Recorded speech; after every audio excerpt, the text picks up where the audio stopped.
I hope you have enjoyed the breaks. I'm going to start the chapter 2 by introducing you the taxonomy construction. So first questions first. What is a taxonomy? Taxonomy is the practice and the science of describing and organizing concepts. So let me give you a few examples about taxonomies. So this is the ACM CCS taxonomy. I think many of you are familiar with this if you have ever submitted any articles to the ACM database. So here, every concept will be described by a term, and there are more general concepts and also a more specific concepts. So if you draw mouse over this human-centered computing, you will find a lot of more specific concepts like HCI, inaction designs. All these things are more specific concepts. Here, every concept is represented by a single term. Let's look at another example from eBay product taxonomy. Many of you should have seen something similar either from eBay, Amazon, or many other e-commerce platforms. So on the left-hand side, you have all the categories. This is the kind of the first level of the taxonomy. It gives you the idea about the general concepts. And if you click on a few of them, say, I'm interested in the electronics, it will give you more specific ones. While you dive deep into the computers, tablets, and network hardwares, you will have a more fine-grained list. So something different here we want to note is that every concept is now described by a small set of term clusters. So there are two general types we have seen in these examples. The first one, every concept in the taxonomy is described by a single term, or maybe they're strict synonyms.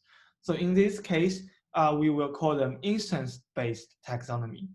You can find instance-based taxonomies in CSS taxonomy, WordNet, Mesh database, Pro-based, all these things. And another type will be clustering-based taxonomy or topic taxonomy. So in clustering-based taxonomy, each concept will be described by a set of coherent keywords or terms. They are very popular in those e-commerce platforms like eBay, Amazon, Google Express, and Wayfair. So taxonomies can be very useful in a lot of applications, for example, in digital libraries.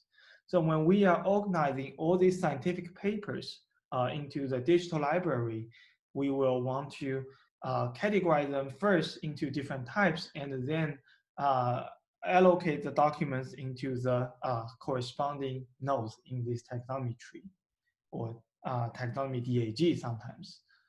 And it also helps the search and the recommendation.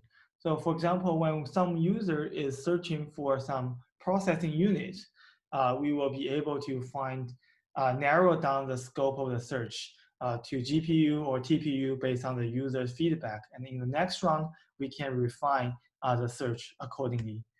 And it's also useful for the recommendation. So when a user purchased a GPU and we realize, okay, this is a type of processing unit and it's also similar to the TPU under the same category, maybe it's a time for us to recommend a TPU to this user.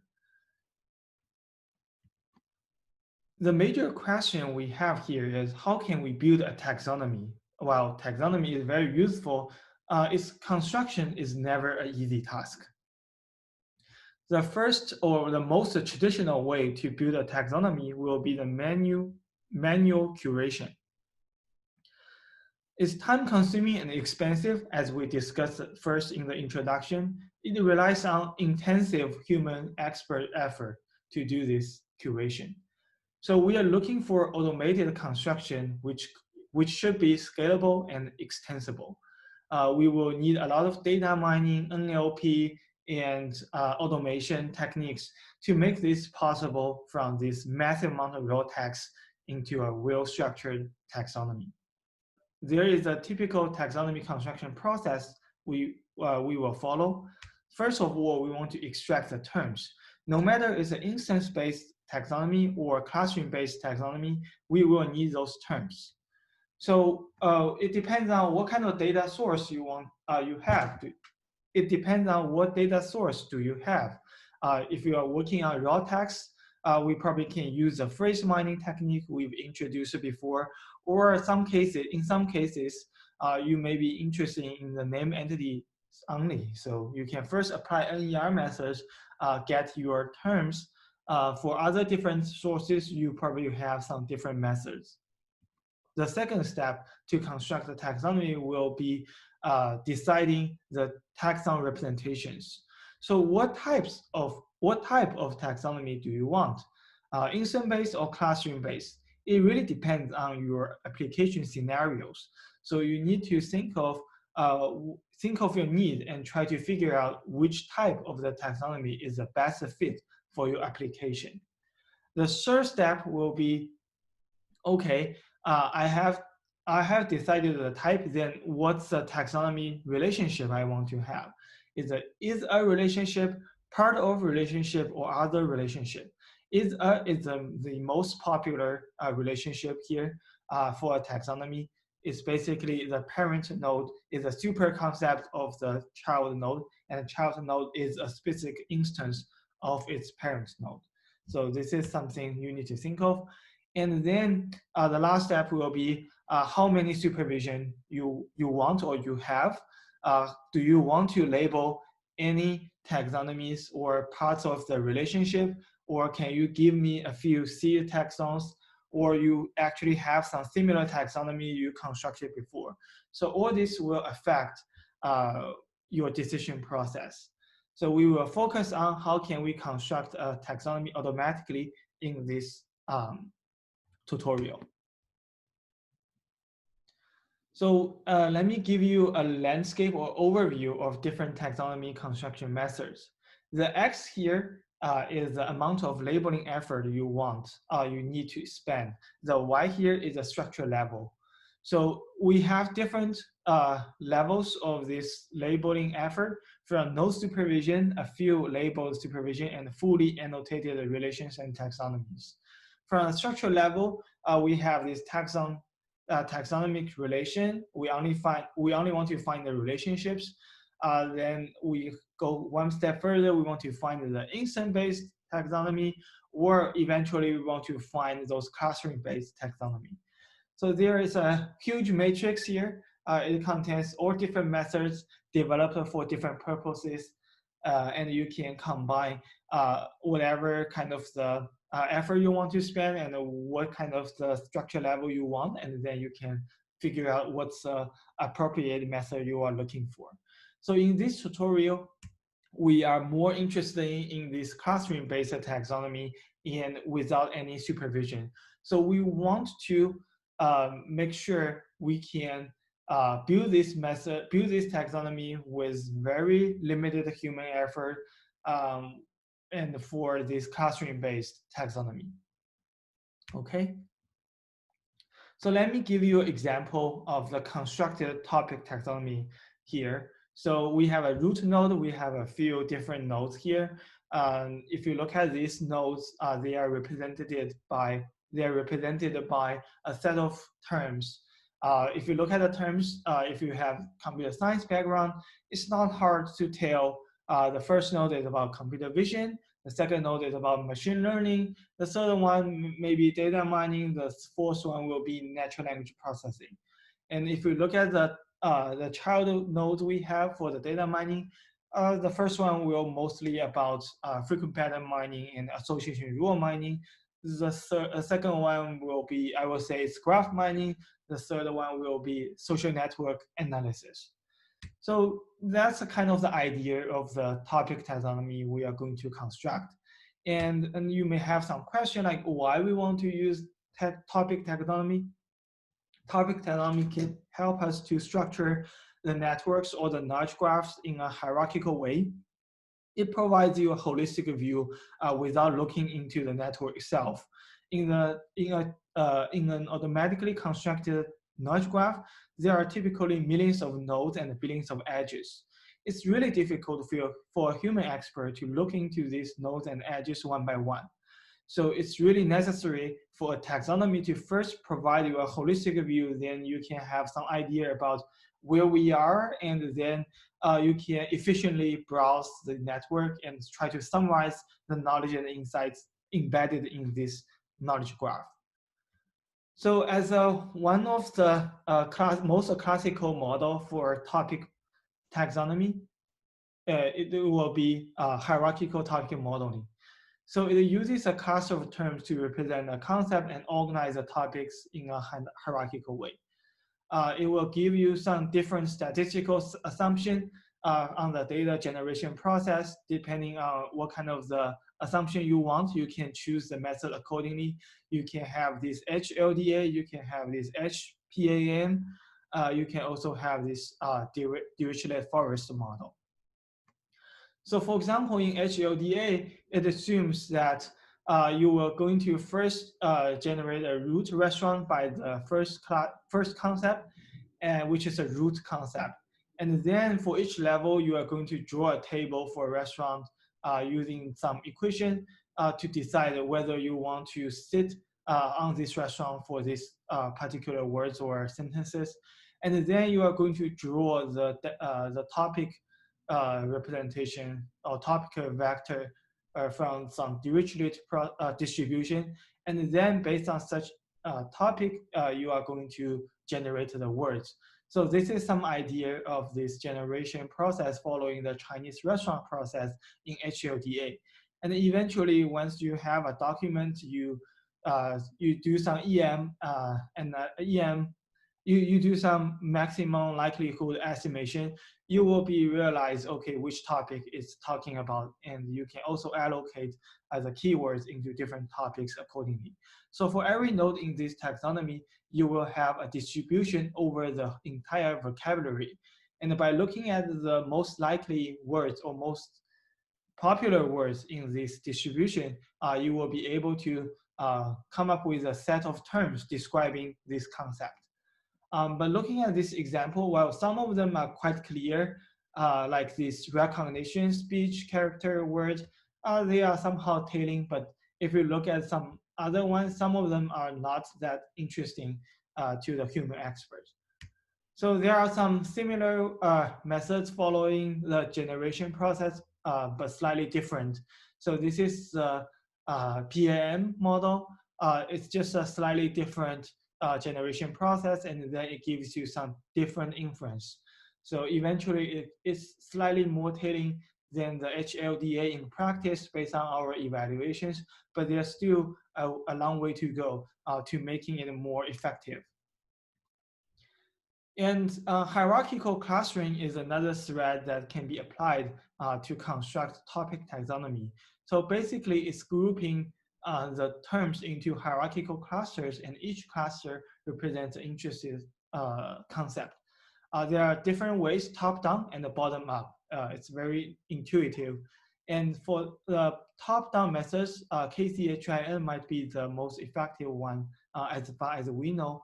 It combines the documents and the network structure we have in the metadata that gives you some benefits to do some joint modeling. The bottom-up one is called BRT. We will talk about the details later. So in the KC methods, it basically first constructs the term co-occurrence network and cluster the co-occurrence network into subtopics based on some network clustering methods, doing some propagation on this network. It also tries to jointly mine the high-quality phrases in this way, because if two unigrams, they co-occur a lot, they can be some candidate phrases. So this is some idea. And then eventually we will rank the topical phrases based on the topical frequency, and it will provide a summary for the concept we got from this KC method. And then you can apply this method recursively from the top-down manner, then you will get the hierarchical tree eventually. So the BRT method is a bottom-up method. It first tries to allocate each terms into independent clusters, and it then apply some different methods depending on some criteria. We can do some join by merging two words or two concepts, or do some absorbing the entire subconcepts of the words into one word. one concept, and then the third one will be collapse, basically combining two subtrees together. So by doing that, we are reducing the number of concepts one by one and forming a tree. Eventually, we got one single root node. So that's kind of the idea of the BRT. It's a bottom-up hierarchical clustering method. So there are some limitations of these methods. They have too strong assumption on document generation process. They are either using bag-of-words document representation, which ignores the word ordering information, and also some real-world documents may not follow this generation process. And they are also computationally slow. Their inference restricts their application to the large-scale, like web-scale data. And more recently, as the word embedding becomes more and more popular, there are some methods like Taxonomy. They are following the idea of the term embedding to construct the topic taxonomy using the hierarchical clustering. So the term embedding technique can basically project each term into a hidden space where the similar terms are very likely to be projected at the nearby locations. So in this way, if we apply the clustering methods, for example, k-means, in this latent space, we will be able to group those similar documents into the same concepts. And then if we apply this from the top-down recursive manner, we will have the tree structure eventually. So that's what we have for those methods using the term embedding. But there are certain limitations of the term embedding. The two terms in the scientific literature, they could be very similar in the embedding space. If we look at these two examples, frequent patterns and the transaction database. From the taxonomy point of view, we should separate them into data mining and a database. But if you look at the term embedding of them, they will have very similar context because the term embedding basically projects the terms based on their context. When we are talking about the frequent patterns, we usually will mention the transaction database because frequent patterns or frequent item sets, they originated from the transaction database. But if we look at some other meta information, like if we have the venues and who are the authors of the papers talking about these terms, we will realize, okay, frequent patterns are more recently popular in the 6 KDD, and they are authored by the data mining researchers, while transaction database is mostly in the Sigma or database community. So in this way, we can actually realize they are of different concepts, or they should be distributed in different clusters. We propose to attack this problem from another angle, the text-rich network. It basically combines the text and the metadata together. We are using the autophrase to extract the terms from the raw text and then organize all this meta information for the scientific paper, such as venues, authors, and terms, into a text-rich network. In this network, they are all connected by different relationships. For example, the venue, then it means this paper is published in this venue. In order to capture the context from the networks, we propose to use the network motifs. Here, motif patterns are some subgraph pattern at the meta level. For example, this motif pattern, it means if we have two terms, for example, social networks and information cascade, they are often written by the same pair of authors, for example, John Kleinberg and Yuri Leskovitz. They should be very similar. These two terms should be very similar. So we are defining these nodes, connecting these two terms as a context. For example, these two authors, they are the motif kind of joins. And we can come up with more motif patterns, like this one will be shared paper, shared venue, shared single author, shared venue within the same period. So MetaPath is actually a special case of this motif. MetaPath is only kind of the path. There's only one single open node here, while the motif patterns can allow you to have more complicated semantics. Okay, so the major challenge here is how can we let the text and the network collaborate with each other? There are many two challenges. The first challenge is motif patterns are not created equal. Even given by the human experts, there will be some difference. For example, when we are looking at the taxonomy construction for computer science papers, the expert will mention that, okay, if two terms are shared by the same pair of user, or the two terms are shared by the same venue, there could be some information you want to leverage. But obviously, the same venue motif pattern will be more effective at the coarse grain level, while the same shared author pair will be more effective at the fine grain level. And another challenge will be that the motif instance of the same motif patterns are not equally informative as well. If you look at the SIG-KDD and SIG-mod, SIG-KDD itself is a more diverse venue, while SIG-mod is more focused venue. They are both instances of the shared venue motif pattern, but their effectiveness might be different.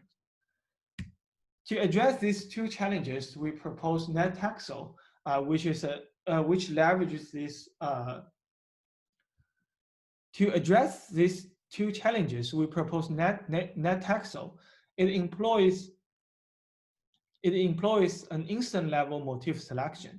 We will start from the term embedding, from the textual context only, like this. It's similar as the previous methods. Then we do some clustering. Well, we are aware of that all this clustering may have some drawbacks. There are some mistakes here. So we do some comparative analysis and try to find the anchor terms, which are the most trustworthy keywords or terms within each cluster. Then we propagate this information to the matched motif patterns or motif instances. And then we do some selection on these motif instances and incorporate these selected motif instances into the embedding process. In this way, we can refine the embedding of these terms. And eventually, we will have some better embedding for the clustering. And after that, a few rounds, we will converge the cluster distribution here, and then we will allocate the document and terms into the next level of the taxonomy. So let me give you a few examples of these methods. So this is a taxonomy we constructed using Netaxel on the DBLP dataset. The method only reads all the abstracts and the titles for the papers in the DBLP database. And we can come up with such nice clusters for the first level here. And we are also interested in like how effective the selection is and whether this is robust to the input motif patterns. So here is the results. If you look at the instant level selection, it implicitly filters use these motif patterns too. So if you look at the first level here, we are selecting 100% shared venue and shared venue years. And most of the shared author pairs, while we really look at the authors and the papers here, because the same author may have different collaborations in different domains. It's not that effective or informative at the first level. This result actually implies that if the users accidentally give you some useless motif patterns, our selection can rule those ineffective ones out and make the entire process still effective. So this is a very good feature for our model. Another case study here about selected motif instance at the second level will be, it's very interesting. If you look at second level, we find a few author pairs from this NLP to different sub areas. And we take a closer look here. We realize, okay, the first pair is mostly collaborating on sentiment analysis, while the second pair of the authors, they are some experts in the machine translation. They can really help us to distinguish the topics from NLP to sentiment analysis and machine translation. So this is very helpful. And by looking at other motif patterns, we actually find some surprising motif instance. Here, when we are looking at the NLP to other sub-areas, we realize CIKM from 2010 to 2014 is there as well.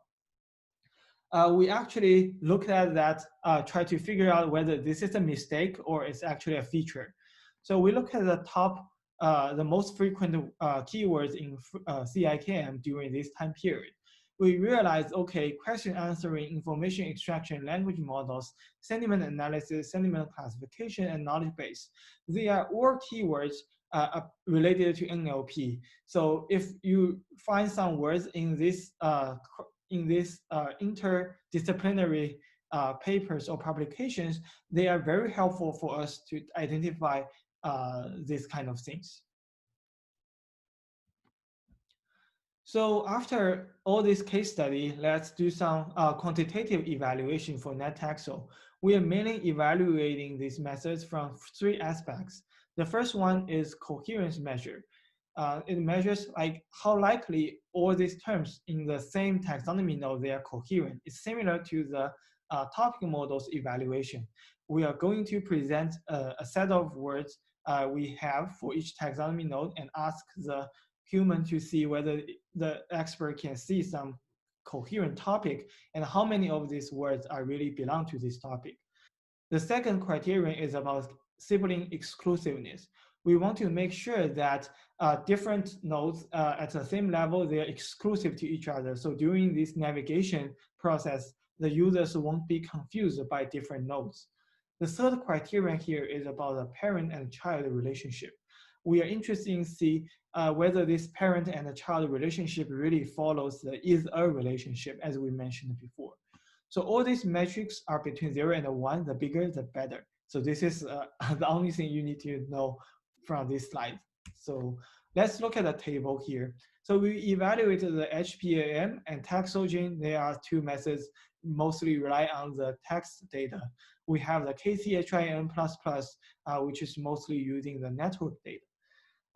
We also have some naive baseline combining the terms and node embeddings together, which is a hierarchical classroom with the embedding, concatenated from the word embedding and the network embedding.